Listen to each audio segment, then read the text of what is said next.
Bueno, vamos a regular un poco. Yo creo que habíamos hablado un poco de la homeostasia en nuestra clase anterior.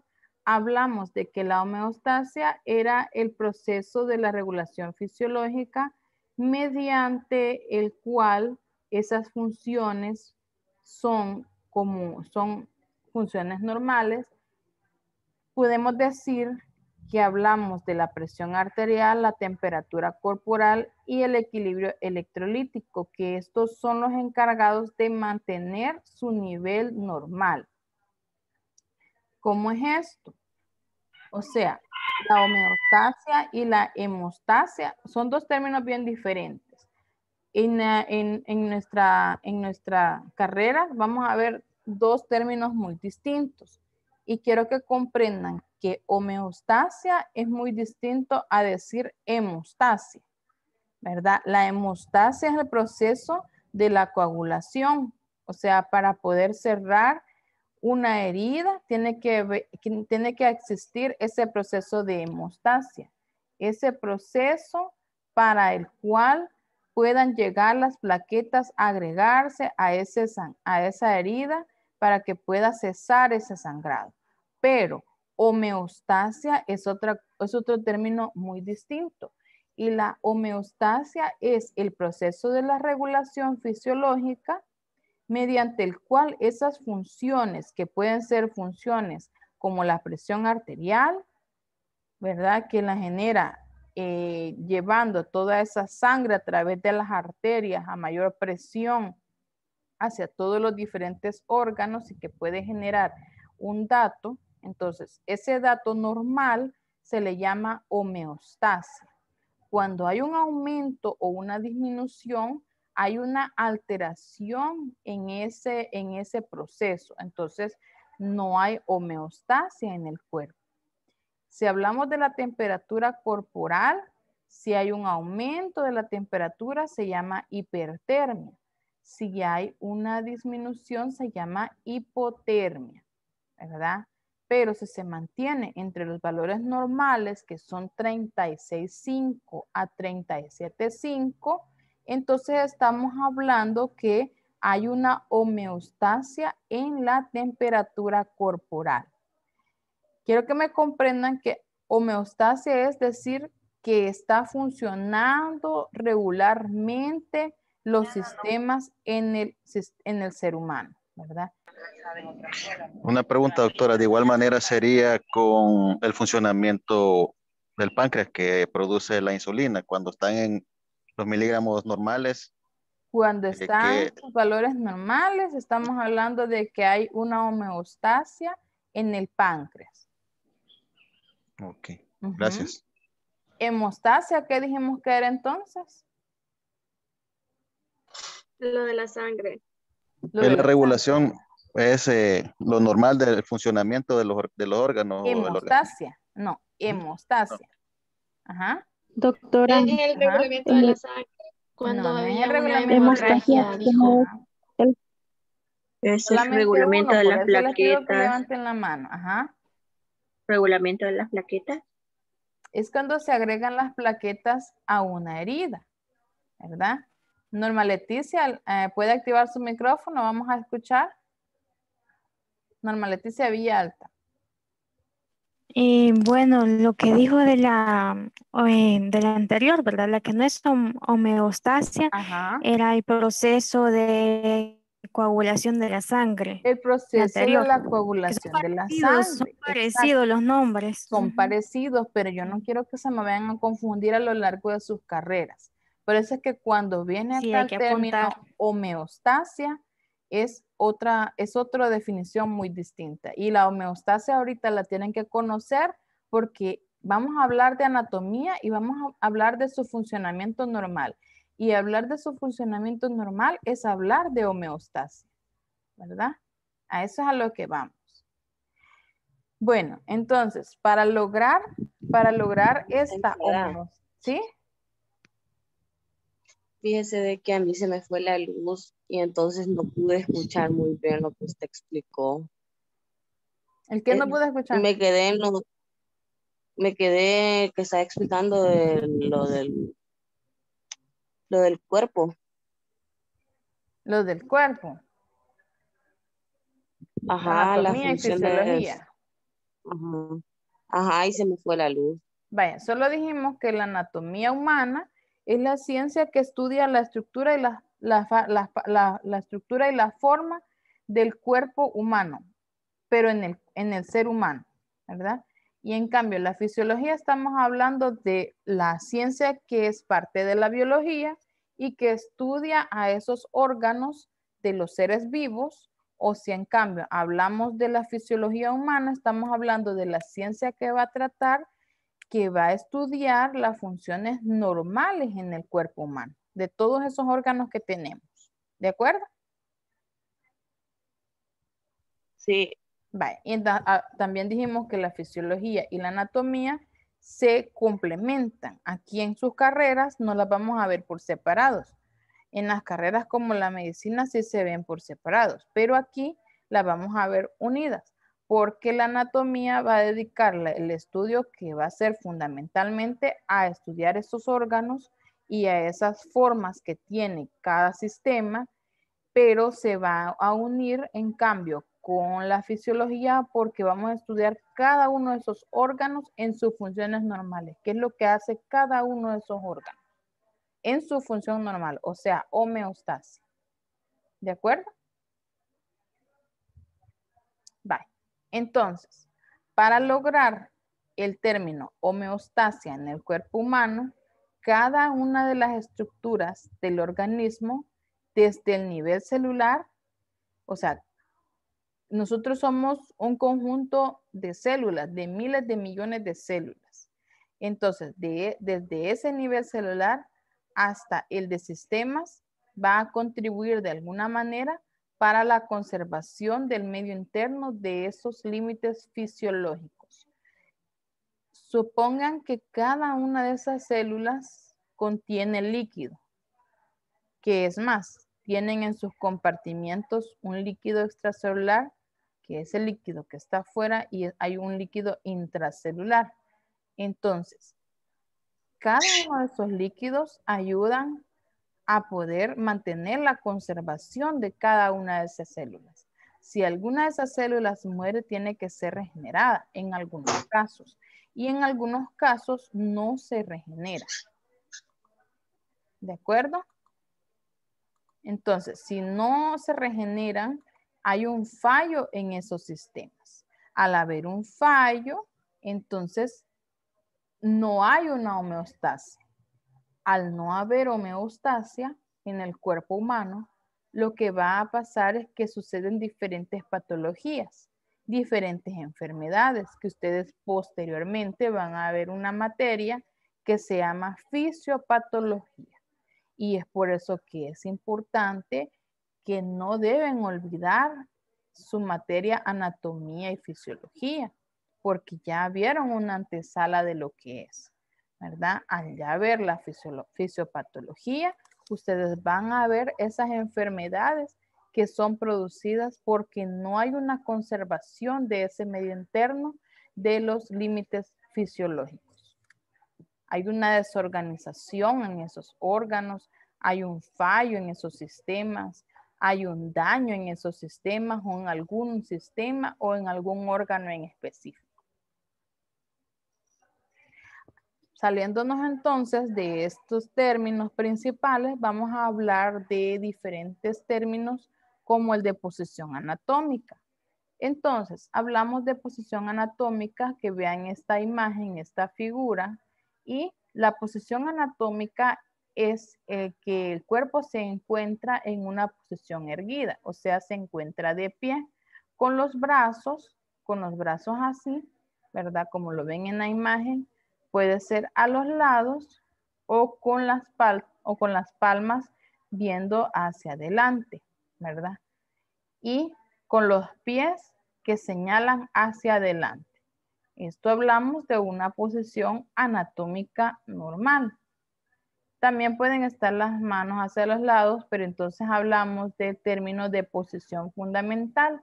Pueden escuchar el término posición fundamental o posición anatómica, y las dos son lo mismo, ¿ok?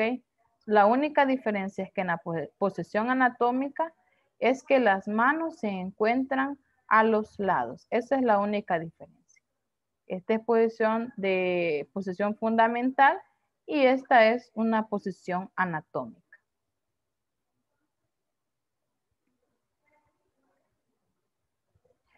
Entonces, las posiciones anatómicas van a derivar otras posiciones. Todas estas posiciones es muy importante que las aprendan y que las conozcan. Cada una tiene diversas funciones. Si les voy a hablar de esto, aunque ustedes lo vayan a ver en Fundamentos de Enfermería, es muy importante que ya lo conozcan. ¿Por qué? Porque en sus notas de enfermería ustedes tienen que describir a cómo encuentran ese paciente. Entonces hablamos de la posición de decúbito dorsal o supino. En esa posición de cúbito dorsal o supino, entonces es donde se realiza cuando el paciente se encuentra acostado. ¿Ven? Este paciente está acostado, pero la característica de una posición de cúbito dorsal o supino es que la boca está hacia arriba y las piernas, como ven, las piernas están extendidas y los brazos se encuentran alineados sobre el abdomen o se pueden encontrar a los lados de la cama, ¿verdad? Pero no está viendo hacia la izquierda ni hacia la derecha, sino que el paciente está acostado, tendido sobre una superficie plana. Entonces, por eso le llamamos decúbito dorsal o decúbito supino. Sin embargo, cuando hablamos de decúbito ventral, entonces hablamos de otro tipo de postura. En esta otro tipo de postura o otra posición, podemos decir que el paciente se encuentra acostado, pero de manera que la cabeza está hacia abajo, boca abajo, o la cabeza puede estar literalmente girada levemente hacia alguno de los lados. Solamente la cabeza, no el cuerpo. Y que puede estar con sus extremidades extendidas o pueden estar, podemos decir extendidas sobre la superficie, sobre esta parte. Pero cuando hablamos de los brazos que pueden estar flexionados de manera con el codo sobre la cabeza, también hablamos de decúbito ventral. David Natanael quiere hacer una pregunta. Active su micrófono y después sigue Juárez. Después ¿Puede retroceder la diapositiva anterior? ¿Esta? Sí, esa. Va. Mientras había otro compañero, ¿o era el mismo? Joven Juárez. Creo que era el mismo. Ajá. Ok. No se vayan a confundir. Estos términos de decúbito dorsal también se le llama decúbito supino. No me vengan a confundir decúbito supino con decúbito ventral o decúbito prona, ¿verdad? Entonces, hablemos de decúbito ventral. En esta posición hay muchos pacientes que son colocados en esta posición para poder alinear un poco la curvatura de la columna vertebral. ¿Ok? Y que también, como decimos, las extremidades pueden estar extendidas o flexionadas a nivel del codo. Como lo ven en esta diapositiva, los brazos están flexionados un poco. Y los pies tienen que estar extendidos sobre esa superficie plana siempre. Ok. Aquí hay muchas diversidades en las cuales algunos colocan una almohada sobre el abdomen. Esas son otras diversificaciones de las diferentes posiciones. Depende de qué tipo de paciente y las indicaciones médicas que den. Esta es en la decúbito dorsal. Supino sería lo normal, ¿verdad? lo normal en como los pacientes, las personas duermen normalmente y literalmente no debe de tener alguna almohada porque le generaría una curvatura elevada de la cabeza. Aquí si ven es una superficie plana, solamente tiene una sábana doblada sobre la cama, pero más nada que eso. No hay ninguna almohada que pueda extender la cabeza. Igual, esta de cúbito ventral, en la de cúbito ventral sí puede variar un poco, pero puede poner una sábana más doble para que le pueda generar cierta elevación a la cabeza. Pero como les dije, es para poder alinear la columna. Sigue Natanael Juárez. Doctora, una pregunta con respecto a esa posición de cúbito ventral. Ajá. ¿Por qué la están utilizando los doctores ahora en el contexto de la pandemia? Vaya, vamos a llegar a esa parte. Esa es otra diversificación. Vamos a llegar a esa para que puedan ver.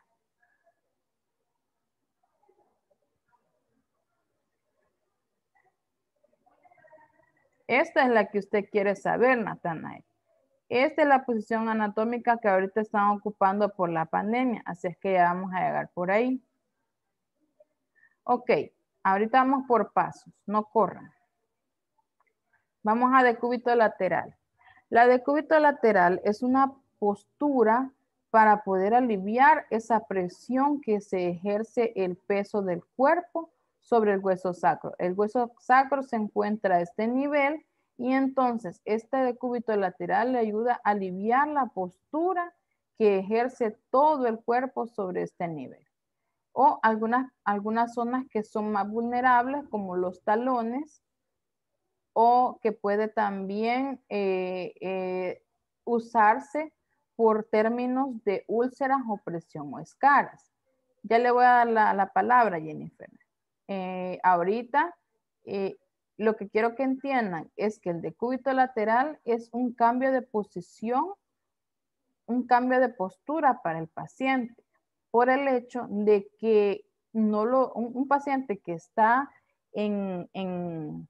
está en reposo, no va a permanecer todo ese tiempo en el reposo en este decúbito dorsal, porque hay ciertas formas que le darían dolor a la columna, ¿verdad? Y hay ciertas cosas que le darían o le harían una patología que se llaman úlceras o escaras a nivel de la piel.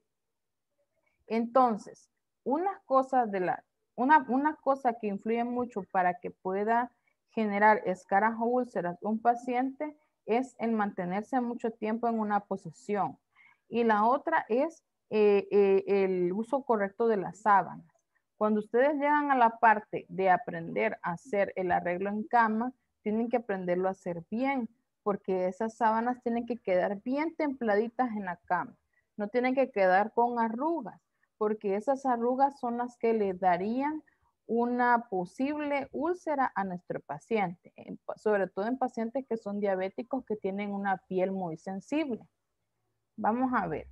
Entonces, les decía que el decúbito lateral entonces ayuda a aliviar esa presión a nivel del sacro, o como también ayuda a cambiar esas posiciones y a evitar esas zonas que sean vulnerables.